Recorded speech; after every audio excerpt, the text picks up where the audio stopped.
भूमिका। भगवान रामचंद्र एक काल्पनिक पात्र अथवा एक साधारण व्यक्ति नहीं हैं। न ही वे एक अत्यंत महान मनुष्य हैं। वे सर्वश्रेष्ठ पूर्ण पुरुषोत्तम भगवान, असंख्य आध्यात्मिक एवं भौतिक ब्रह्मांडों के स्रोत, उनके पालनकर्ता एवं नियंत्रक हैं। परमात्मा स्वरूप में वे प्रत्येक अणु में एवं सभी जीवों के हृदय में वास करते हैं।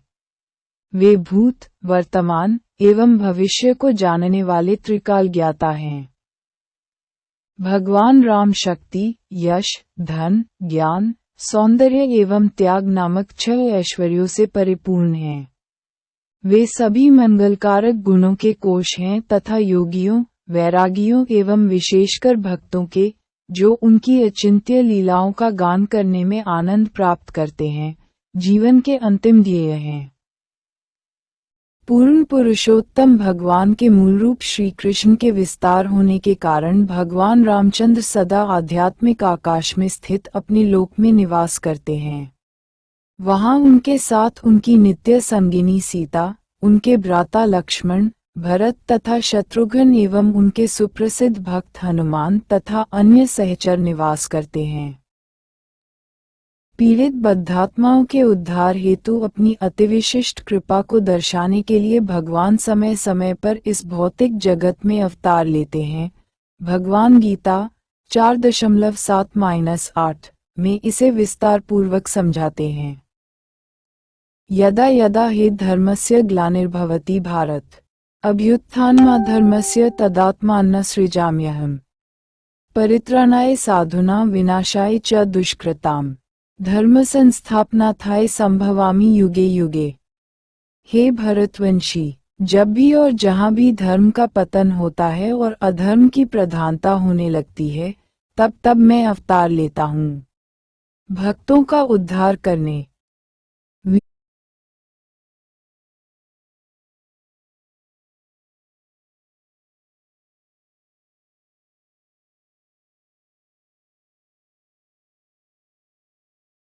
रामायण। दुष्टों का विनाश करने तथा धर्म की पुनः स्थापना करने के लिए मैं हर युग में प्रकट होता हूँ। निगम। परमेश्वर जब भी इस भौतिक जगत में आते हैं, वह स्वयं की इच्छा से आते हैं। वे बद्ध जीवों की भांति अपने पूर्वकृत कर्मों के फलस्वरूप जन्म नहीं लेते। भगवान कर्म के नियमों एवं अधिकारों से नितांत परे अपने सच्चिदानंद स्वरूप में अवतरित होते हैं। अजोपि सन्नव्ययात्मा भूतानामीश्वरोऽपि सन्, प्रकृतिं स्वामधिष्ठाय संभवायात्ममाया। यद्यपि मैं अजन्मा तथा अविनाशी हूँ और यद्यपि मैं समस्त जीवों का स्वामी हूँ, तो भी प्रत्येक युग में मैं अपने आदि दिव्य रूप में प्रकट होता हूँ। भगवद गीता 4.6। जब परमेश्वर अवतरित होते हैं, तब वह अतुलनीय क्रियाकलापों को संपादित कर अपने विशिष्ट स्वभाव को प्रदर्शित करते हैं। जब वह अपने मूल श्री कृष्ण रूप में प्रकट हुए, तब उन्होंने अनेक अजेय प्रतीत होने वाले दैत्यों का वध किया, अपनी कनिष्ठ अंगुली के छोर पर गोवर्धन पर्वत को 7 दिनों तक उठाए रखा, जब वे एक बालक की भांति खेल रहे थे, तथा अपने मित्र अर्जुन को ब्रह्मांड से परे की यात्रा करवाए। वामनावतार में, जब वह बौने का रूप धारण करके आए, तब 2 पग में ही संपूर्ण सृष्टि को पार कर लिया। वराह अवतार में एक विशाल दिव्य शूका का रूप लेकर उन्होंने गर्भदक्ष सागर में गिरी पृथ्वी को उठा लिया। नरसिंह अवतार लेकर उन्होंने दैत्यराज हिरण्यकशिपु का वध करके घोर दुष्कर्म को रोका। यद्यपि मूर्ख मनुष्यों को ऐसी असाधारण विजय पर संदेह होता है, किंतु परमेश्वर तो क्रीड़ावत, बिना प्रयत्न के ही असंख्य ब्रह्मांडों का सृजन, पालन व संहार करते हैं। उसी प्रकार, जब परम भगवान ने रामचंद्र के रूप में अवतार लिया, उन्होंने उस उपद्रवी रावण के वध का आश्चर्यजनक कार्य किया जिसका वध करने में कोई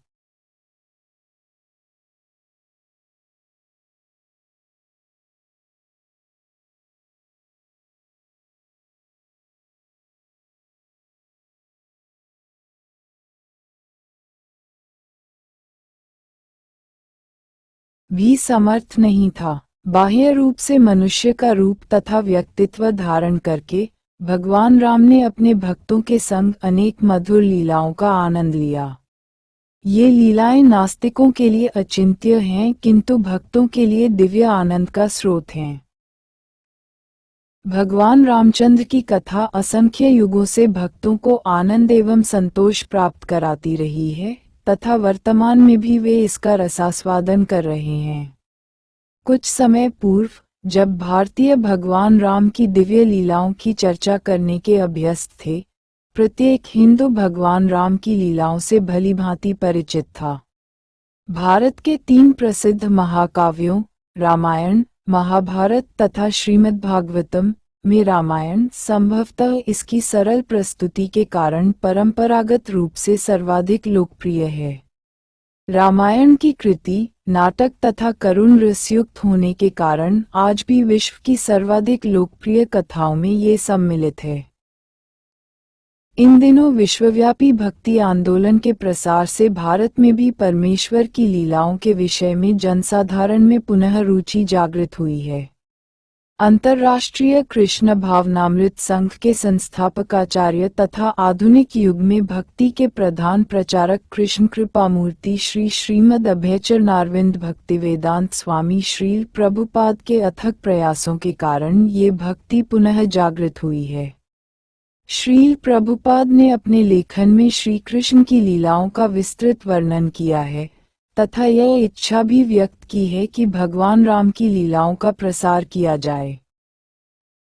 भगवान रामचंद्र पर लिखित पुस्तक, जो आपके द्वारा आंशिक रूप से अंग्रेजी में अनुवाद की जा चुकी है, को देखने की मेरी उत्कट अभिलाषा है।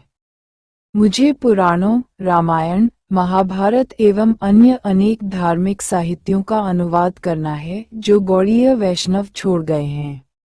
मेरी उत्कट अभिलाषा है कि वाल्मीकि रामायण का अनुवाद करूं, क्योंकि यह प्रामाणिक ग्रंथ है। ऐसा प्रतीत होता है कि पश्चिमी देशों में वैदिक साहित्य के वास्तविक ज्ञान की मांग है। आपको अंग्रेजी तथा हिंदी दोनों भाषाओं का ज्ञान है तथा आप पुनर्तः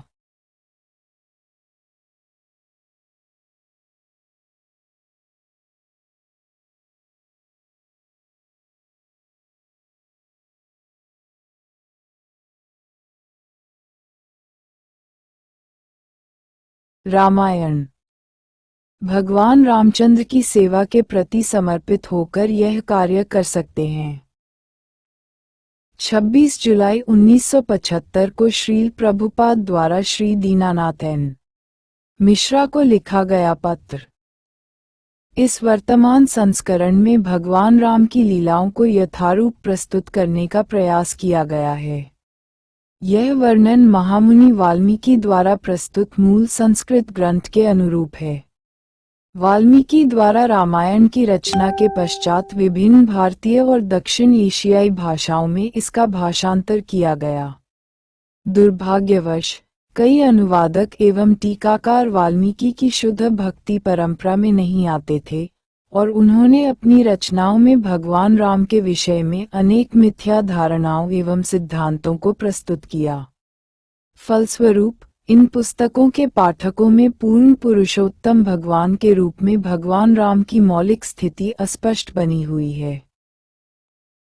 यहाँ लक्ष्मण रेखा, भगवान राम द्वारा शिव की पूजा, शबरी द्वारा भगवान राम को जूठे फल अर्पण करना, राम द्वारा नाभि पर प्रहार कर रावण का वध करना आदि वृत्तांतों को सम्मिलित नहीं किया गया है, क्योंकि ये मूल वाल्मीकि रामायण में नहीं है।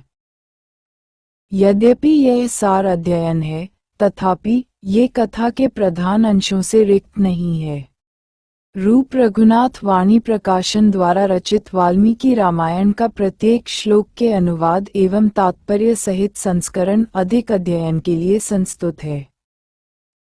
हम प्रार्थना करते हैं कि श्रील प्रभुपाद की कृपा से रामायण का ये संस्करण पाठकों के हृदय में भगवान राम के चरणकमलों के प्रति प्रेम की अनुभूति जागृत कर उन्हें परम सौभाग्य प्रदान करे। हम भक्तों से याचना करते हैं कि वे हम पर कृपा करें, ताकि हम भी यह वरदान प्राप्त कर सकें। पुनः इस बात पर बल देना होगा कि पाठकों को रामायण के पठन का अधिकतम लाभ तभी होगा जब वे भगवान राम के अलौकिक तथा सनातन परम पद को 1. www.ruparaghunath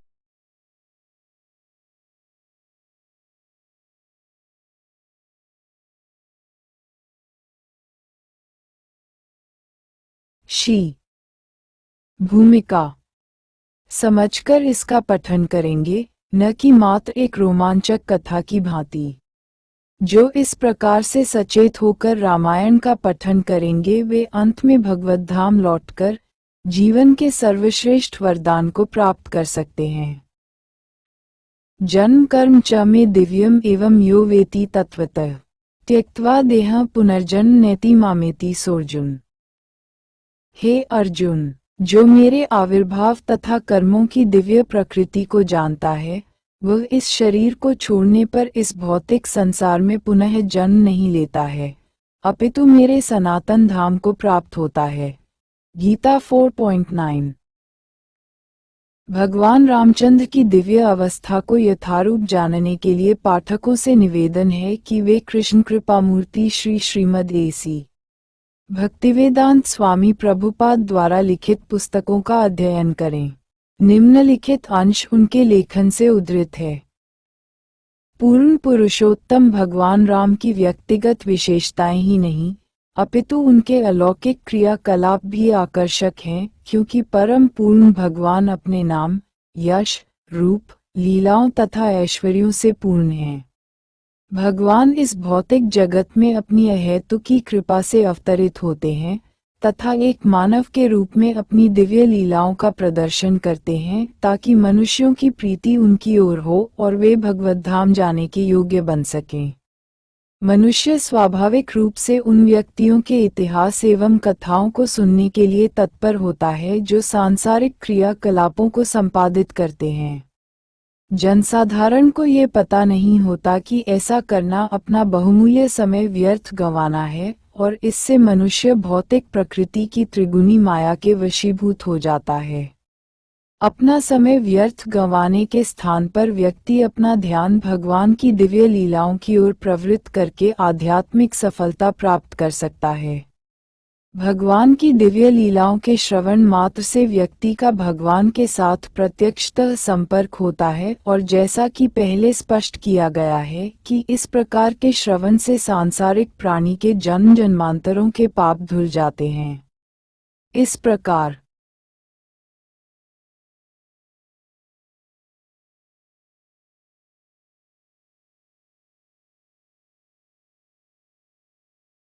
रामायण सभी पापों के धुल जाने पर श्रोता शनैः शनैः सांसारिक बंधनों से मुक्त हो जाता है और भगवान के गुणों की ओर आकर्षित होने लगता है।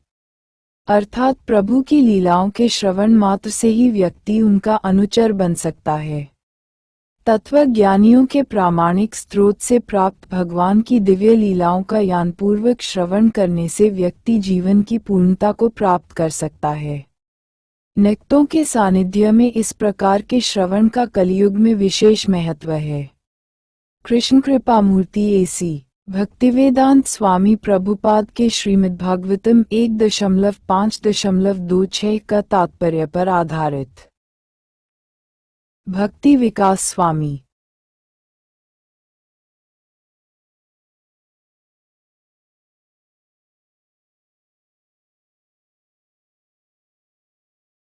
बालकांड। बहुत समय पहले वाल्मीकि नामक एक महान मुनि रहा करते थे। उन्हें पूर्ण पुरुषोत्तम भगवान की लीलाओं की चर्चा करने में अपूर्व आनंद आता था।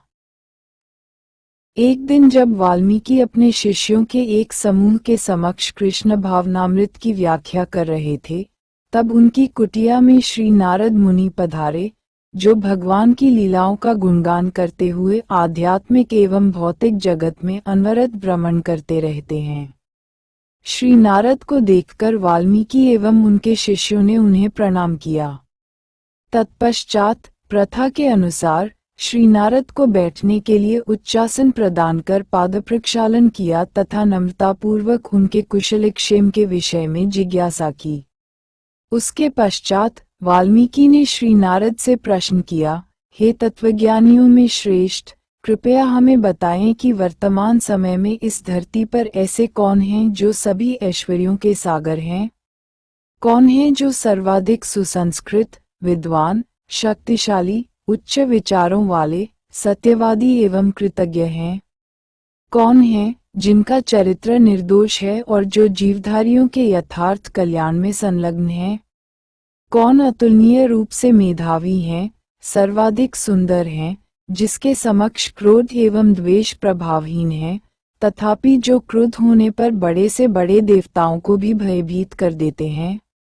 तीनों लोकों में प्रत्येक व्यक्ति की सुरक्षा करने वाले पराक्रमी कौन हैं? किसे भाग्य की देवी ने सभी वरदान दिए हैं? हे मुनिवर, कृपया मेरे प्रश्नों का समाधान पूर्ण रूप से करें। त्रिलोकज्ञ मुनिवर नारद ने उत्तर दिया, हे ऋषि, राम नाम के एक प्रख्यात राजा हैं, जो इक्ष्वाकु राजवंश में महाराज दशरथ के पुत्र के रूप में अवतरित हुए हैं।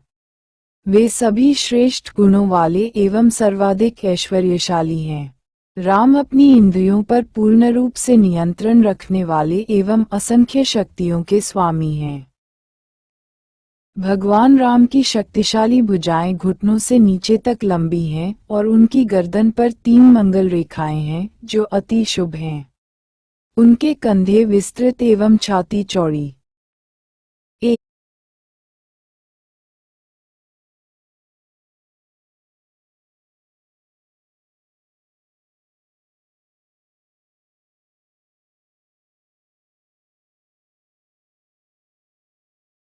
रामायण 2 है।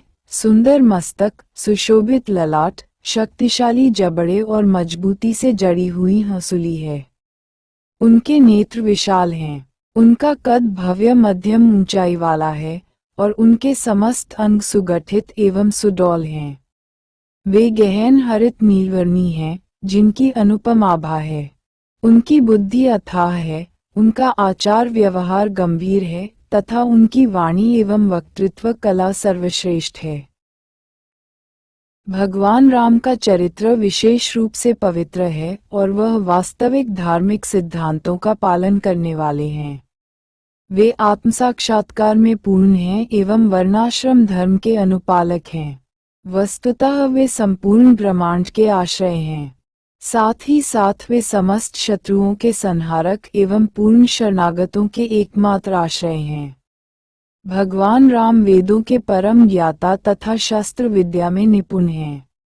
उनका निर्णय अविचल, उनकी बुद्धि अपूर्व एवं स्मरण शक्ति अच्युत है। वस्तुतः उनकी विद्वत्ता असीम है। वे मेधावी, कृपालु एवं पराक्रमी हैं। सभी जीवों को उनसे स्नेह है। वे शत्रुओं तथा मित्रों के बीच भेदभाव नहीं करते तथा सागर के समान गंभीर हैं। धैर्य में वे हिमालय पर्वत के समान हैं। शक्ति में वे भगवान विष्णु के समान हैं। सौंदर्य में वे चंद्रमा के समान हैं। सहनशीलता में वे पृथ्वी के समान हैं तथा क्रोध में उस अग्नि के समान हैं जो प्रलय के समय प्रज्वलित होती है। ऐश्वर्य में वे कुबेर के तथा भक्ति में सदाचार के देवता धर्मदेव के समान हैं। तत्पश्चात नारद ने वाल्मीकि के समक्ष भगवान राम की लीलाओं का संक्षिप्त वर्णन किया। उन्होंने सूचित किया कि अब यही भगवान राम अपने आश्रितों पर धार्मिक एवं आदर्श रूप से शासन करते हैं। उन्होंने व्याख्या की कि भगवान श्री राम के राज्य में कोई भी व्यक्ति रोग अथवा मानसिक क्लेश से पीड़ित नहीं होगा। भगवान राम के राज्य में प्रत्येक व्यक्ति सुखी एवं संपन्न होगा। उन्हें भूख, अभाव एवं चोरी का कभी भय नहीं होगा। सभी नगरों एवं ग्रामों में प्रचुर मात्रा में अन्न, फल, सब्जी एवं दूध से निर्मित वस्तुएं उपलब्ध होंगी। वस्तुतः प्रजा उसी धर्मनिष्ठा एवं प्रसन्नता का अनुभव करेगी जो कि सत्ययुग में पाई जाती थी। बाढ़, भूकंप, अकाल आदि प्राकृतिक प्रकोप नहीं होंगे। स्त्रियां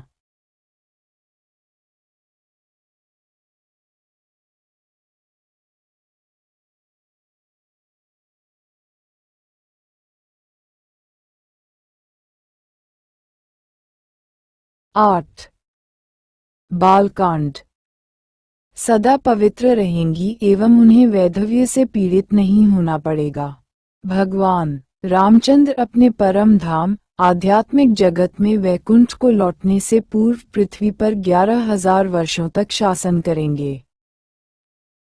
वाल्मीकि के प्रश्नों का, जो कि तीनों लोकों के कल्याण हेतु थे, समाधान करने के पश्चात भगवान के गुणों का प्रचार करते हुए श्री नारद पुनः अपनी यात्रा पर चल पड़े।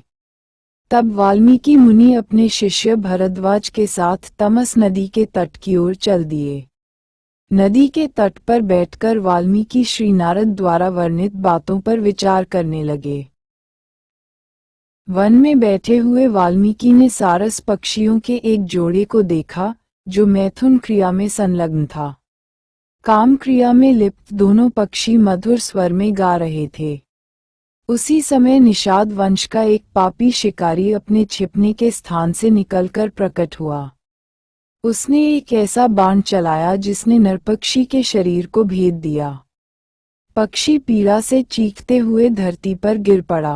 अपने पति को रक्तरंजित पीड़ा से शरीर को ऐंठते हुए तथा धराशायी देखकर मादा पक्षी अकस्मात चरम इंद्रिय सुख से वेदना की गहरी खाई में गिर गई। इससे उत्पन्न नैराश्य तथा भय के कारण वह करुण क्रंदन करने लगी। जब वाल्मीकि ने ये दुखद दृश्य देखा तब उनके हृदय में दया का भाव उमड़ पड़ा। निषाद के इस हिंसक कृत्य को अत्यंत पापपूर्ण जानकर वाल्मीकि ने क्रोध में आकर शिकारी को श्राप देते हुए कहा, अरे पक्षियों के हत्यारे, अपनी मादा की यौन तुष्टि में संलग्न निर्दोष जीव की निर्मम हत्या करने के दिन स्वरूप तुम्हें अनंत काल तक मानसिक शांति प्राप्त नहीं होगी। जैसे ही वाल्मीकि ने ये श्राप दिया, उन्हें अपने अनियंत्रित क्रोध के वशीभूत हो जाने पर लज्जा का अनुभव हुआ। ज्ञानी होने के कारण उन्हें ये ज्ञात था कि वस्तुतः सभी जीव असहाय रूप से भौतिक प्रकृति के प्रभाव में हैं। उन्हें शिकारी पर इस प्रकार क्रोधित होने का पश्चाताप हुआ। उसी समय वाल्मीकि यह सोचकर चकित हुए कि उनके मुख से उच्चारित श्राप आश्चर्यजनक रूप से एक काव्योक्ति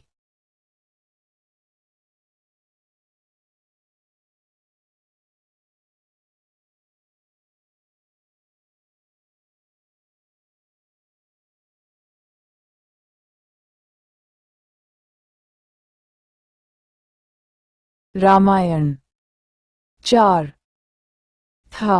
वास्तव में उनका श्राप रामायण की एक अत्यंत भावुक अभिव्यक्ति का संकेत था, जिस पर वे श्री नारद से भेंट के पश्चात मनन कर रहे थे। अतः वाल्मीकि ने अपने शिष्य भरद्वाज से कहा, मेरी वेदना से 4 पंक्तियों की एक कविता उभरी है, जिनमें से प्रत्येक पंक्ति में 8 अक्षर हैं। शोक से यह आश्चर्यजनक श्लोक उभर कर आया है, क्योंकि करुणा के बिना यथार्थ काव्य अभिव्यक्ति की कोई संभावना नहीं है। तत्पश्चात वाल्मीकि तमस नदी में स्नान करके भरद्वाज के संग अपने आश्रम लौट आए। शिकारी को दिए गए अपने श्राप के विषय में उनका चिंतन जारी था। अकस्मात उन्होंने देखा कि ब्रह्मा अपने निवास से, जो इस ब्रह्मांड का सर्वोच्च लोक है, अवरोहित हो रहे हैं। आनंद एवं आश्चर्य से व्याकुल अवाक वाल्मीकि डब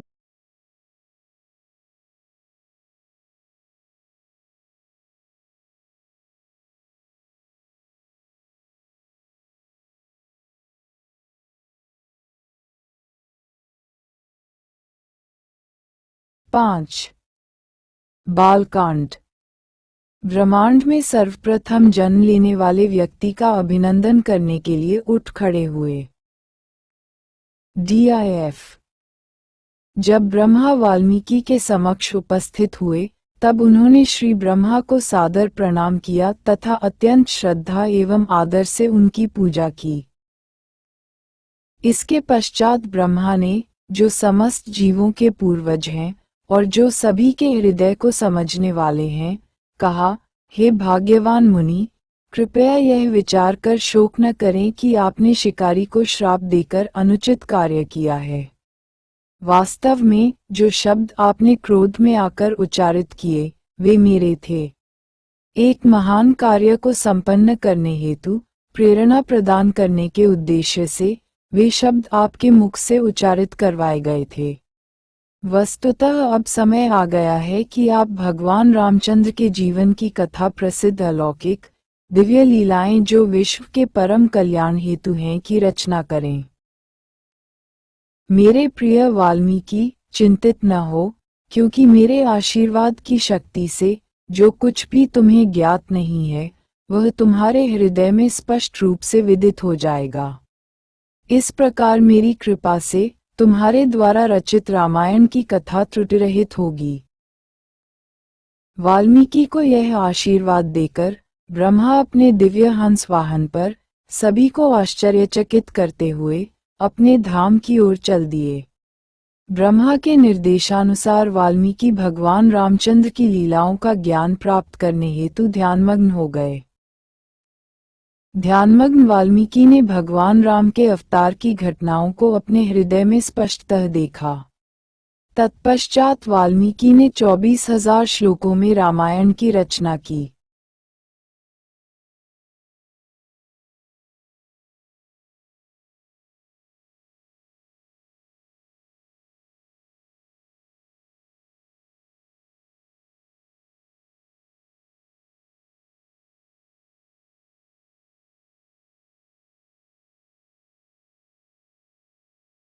रामायण 6। इस महाकाव्य को पूर्ण करने के पश्चात वे सोचने लगे कि इस काव्य की शिक्षा किसे दी जाए जो इसे कंठस्थ कर विश्वभर में इसका प्रचार करे। जब वाल्मीकि इस प्रकार विचारमग्न थे तब उनके शिष्य लव और कुश, जो ऋषियों के वेश में थे, उनके सम्मुख प्रस्तुत हुए और उन्होंने दिनचर्या के अनुसार उनके चरण स्पर्श किए। वनवास के पश्चात सीता ने इन जुड़वां भाइयों को जन्म दिया था और तब से वे दोनों वाल्मीकि की देखरेख में रहने लगे। सीता का विवशतापूर्वक त्याग किया गया जब अयोध्या के एक निवासी ने 10 शीश वाले राक्षस रावण के द्वारा स्पर्श किए जाने पर उनकी पवित्रता पर संदेह किया। इस प्रकार से भगवान रामचंद्र को उनका त्याग करने हेतु विवश किया गया।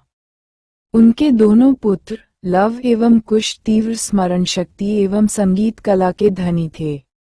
इसके अतिरिक्त वे वेदों में निपुण थे। देखने में वे बिल्कुल अपने पिता के समान एवं संगीत में स्वर्ग के गंधर्वी के समान दक्ष थे। इस प्रकार जब वाल्मीकि ने जुड़वा बालकों की ओर प्रेमपूर्वक देखा, उन्होंने पाया कि वे रामायण की शिक्षा प्राप्त करने हेतु पूर्णतया योग्य थे। तत्पश्चात वाल्मीकि लव एवं कुश को ध्यानपूर्वक संपूर्ण रामायण का अध्ययन करवाने लगे। उन जुड़वां भाइयों ने संपूर्ण रामायण कंठस्थ कर ली। वाल्मीकि की शिक्षाओं का पालन करते हुए उन्होंने भगवान रामचंद्र की अद्भुत लीलाओं को महान मुनियों, विद्वान ब्राह्मणों एवं शुद्ध हृदय वाले अन्य धार्मिक व्यक्तियों को सुनाया। विद्वान ब्राह्मणों को भगवान रामचंद्र की लीला कथा श्रवण कर दिव्य आनंद की अनुभूति हुई। ब्राह्मणों ने लव कुश की प्रशंसा की और उन्हें बहुमूल्य उपहारों से पुरस्कृत किया। उस दिन से लव और कुश विश्वभर में भ्रमण करने लगे और महाकाव्य रामायण की कथा सुनाने लगे। इस प्रकार से भ्रमण करते हुए वे अंततः अयोध्या पहुँचे। वहां भगवान रामचंद्र ने उन दोनों बालकों को नगर में ऋषियों के वेशभूषा में विचरण करते हुए देखा। अपनी दिव्य लीलाओं का उनके द्वारा सुंदर ढंग से वर्णन किए जाने की प्रशंसा सुनकर भगवान राम ने प्रसन्न होकर उन्हें अपने महल में रामायण की कथा सुनाने के लिए आमंत्रित किया।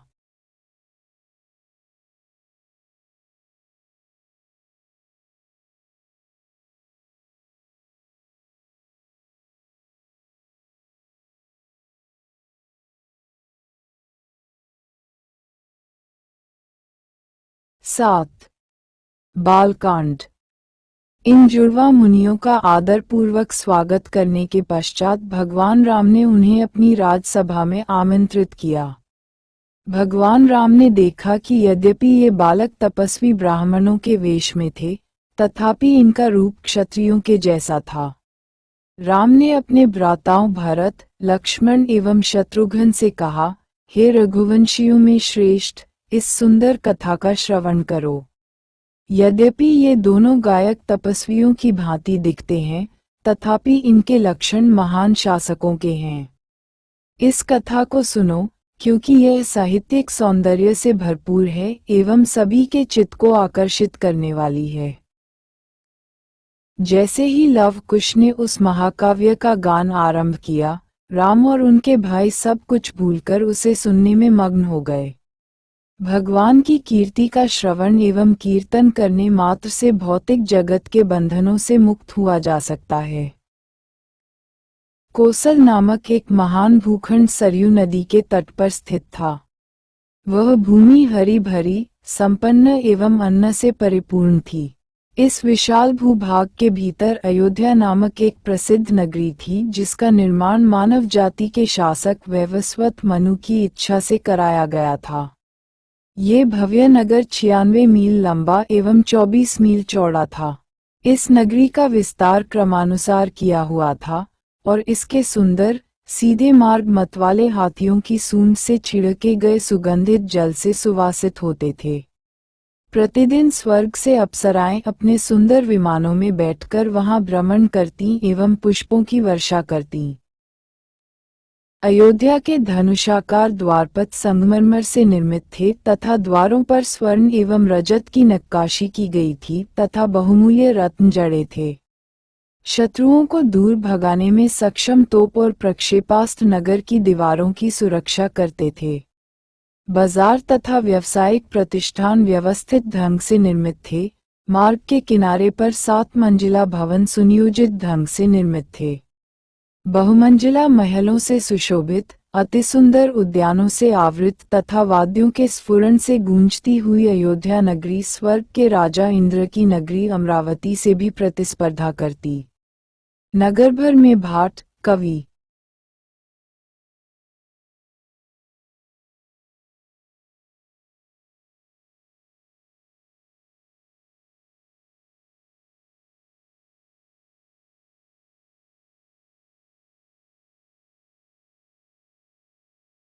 रामायण और गायक भगवान के यश का गुणगान करते तथा नर्तक भगवान की सर्व कल्याणकारी लीलाओं पर आधारित नाटकों का मंचन करते।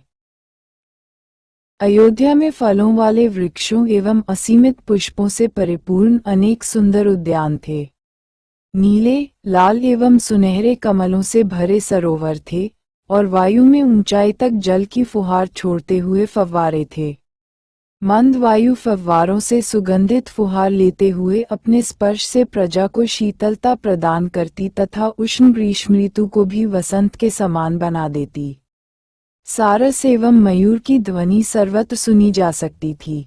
अयोध्या के जलस्रोतों एवं छोटी नदियों में प्रवाहित जल गन्ने के रस के समान मधुर था और उसका उपयोग न केवल पेयजल के रूप में अपितु अनेक आम्रकुंजों को सींचने के लिए भी होता था।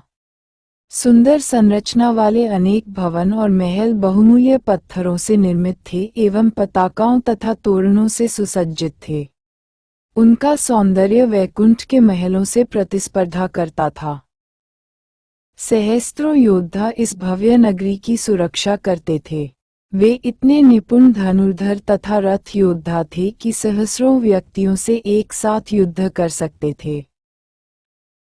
अयोध्या के मार्गों में सदैव यात्रियों का आवागमन रहता। विश्व के सभी भागों से राजा और राजकुमार अपना अपना वार्षिक कर भुगतान करने आते और अयोध्या के राजा के प्रति आदर प्रकट करते।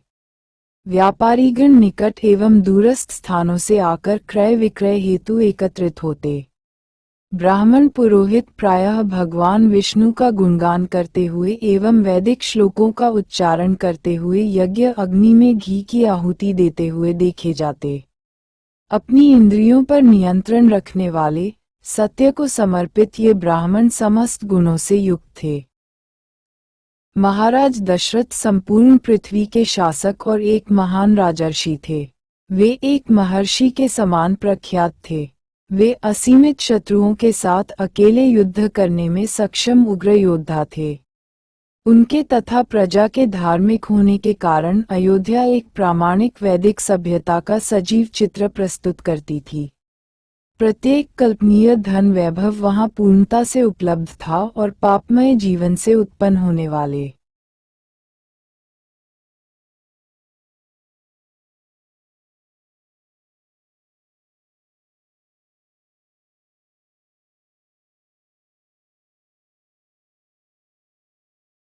नौ बालकांड। भौतिक दुख व्यावहारिक तौर पर नगण्य थे। अयोध्या में चारों वर्ण यथा ब्राह्मण, क्षत्रिय, वैश्य एवं शूद्र राज्य की शांति एवं सम्मित्रता बनाए रखने के लिए संयुक्त प्रयास करते। न कोई चोरी करता और न ही कोई कृपण था। उद्दंडता, नास्तिकता, कठोर व्यवहार तथा कटु वाणी की अनुपस्थिति से यह नगरी उत्कृष्ट थी। इतने वैभवशाली एवं प्रतिष्ठित होने के पश्चात भी राजा दशरथ अप्रसन्न थे। अनेक प्रयासों के पश्चात भी उन्हें उनकी वंश परंपरा को आगे बढ़ाने वाला कोई पुत्र प्राप्त न हुआ। अतः बहुत विचार करने के पश्चात राजा दशरथ ने पुत्र प्राप्ति हेतु अश्वमेध यज्ञ करने का निर्णय लिया। ऐसा विचार करके उन्होंने अपने मुख्यमंत्री सुमंत्र को अपने कुल के पुरोहितों को बुलवाने की आज्ञा दी। जब वशिष्ठ एवं वामदेव मुनि सहित ब्राह्मण वहां पहुंचे तब महाराज दशरथ ने उन्हें संबोधित करते हुए कहा, हे द्विज श्रेष्ठ, अनेक वर्षों से मेरी पुत्र प्राप्ति की मनोकामना है, परंतु मेरे सभी प्रयास निष्फल रहे हैं। चूंकि मेरा कोई उत्तराधिकारी नहीं है अतः मैं प्रसन्नता का आडंबर नहीं कर सकता। वस्तुतः मेरा जीवन व्यर्थ एवं दुख प्रतीत होता है। बहुत सोच विचार कर तथा आपकी अनुमति से मैंने अश्वमेध यज्ञ करवाने का निर्णय लिया है। चूंकि आप सभी शास्त्रों के पूर्ण ज्ञाता हैं, मुझे विश्वास है कि आप सब मुझे उचित मार्गदर्शन दे सकेंगे। महाराज दशरथ के अश्वमेध यज्ञ करवाने के इस प्रस्ताव को सभी पुरोहितों ने एकमत से स्वीकार किया और तब राजा ने अपने मंत्रियों को शीघ्र ही आवश्यक प्रबंध करने की आज्ञा दी। 2. श्रील प्रभुपाद व्याख्या करते हैं, वैदिक यज्ञ कोई साधारण कार्य नहीं है। इस प्रकार के यज्ञ में देवता भाग लेते हैं और ऐसे यज्ञों में जिन प्राणियों की बलि दी जाती है वे नया शरीर प्राप्त करते हैं। इस कलियुग में कोई ऐसा शक्तिशाली ब्राह्मण नहीं है जो देवताओं को आमंत्रित कर सके या प्राणियों को पुनर्जीवन प्रदान कर सके।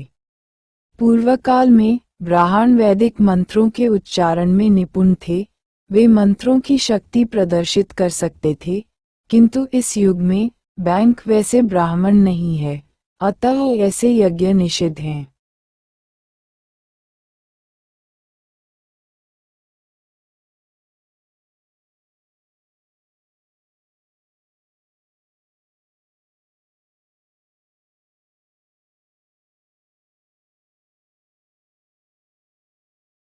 रामायण।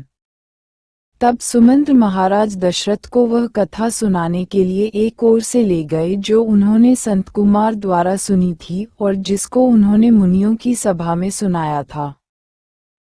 सुमंत्र ने कहा, प्रिय महाराज, आपको ये कथा रोचक लगेगी क्योंकि इसमें ऐसी भविष्यवाणी की गई है कि आप भविष्य में 4 यशस्वी पुत्रों के पिता होंगे। यह इस प्रकार हुआ कि संत कुमार ने पहले यही कथा पिछले कल्प के सतयुग में कही थी। अतः उनके द्वारा वर्णित कोई भी घटना अभी तक घटित नहीं हुई थी, किंतु सुदूर भविष्य में इसका घटना निश्चित कहा गया है। राजा रोमपाद के किसी अपराध के कारण उनके राज्य में सभी जीवों को भयभीत कर देने वाला एक भयंकर अकाल पड़ा। जब स्थिति असहनीय हो गई तब महाराज रोमपाद ने विद्वान ब्राह्मणों की एक सभा आयोजित की और उनसे अकाल का कारण पूछा और कहा, मुझे ज्ञात है कि मेरे ही किसी अपराध के कारण मेरे राज्य में ये भयंकर अकाल पड़ा है। हे द्विज श्रेष्ठों, चूंकि आपका ज्ञान असीम है, कृपया मेरे द्वारा किए गए अपराध का कोई उचित प्रायश्चित बताएं। ब्राह्मणों ने उत्तर दिया, हे राजन, यहाँ विभांडक ऋषि नामक एक महान ब्राह्मण मुनि हैं जो वन में निवास करते हैं। विभांडक ऋषि कश्यप के पुत्र हैं और उनके पुत्र का नाम ऋष्यशृंग है। यदि आप इस ऋषि पुत्र को अपने राज्य में लाकर उनसे अपनी पुत्री शांता का विवाह करा दें, तब अकाल तुरंत समाप्त हो जाएगा। शांता वास्तव में महाराज दशरथ की पुत्री थी, किंतु राजा के निःसंतान मित्र रोमपाद को उनके आग्रह करने पर गोद दे दी गई थी। अकाल समाप्त करने का उपाय जानकर राजा अत्यंत प्रसन्न हुए, किंतु जब उन्होंने पुरोहितों से ऋष्यशृंग को आमंत्रित करने का आग्रह किया तब उन्होंने उस प्रस्ताव को अस्वीकार कर 3. ऋष्यशृंग नाम ये सूचित करता है कि मुनि ने जब जन्म लिया तब उसके ललाट पर मृग सदृश सींग थे।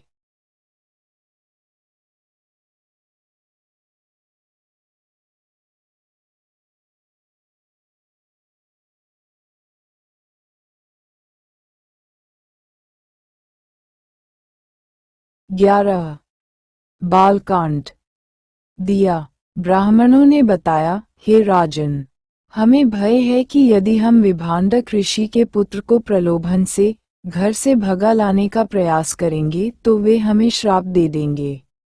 ऋष्यशृंग का पालन पोषण उनके पिता ने नितांत एकांत में किया है।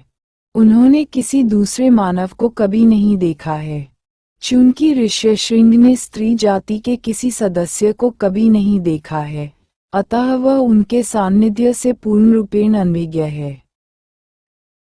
प्रिय महाराज, चूंकि हम आपका कल्याण चाहते हैं, अतः हमने ऋष्यशृंग को आपके राज्य में लाने का एक उपाय सोचा है।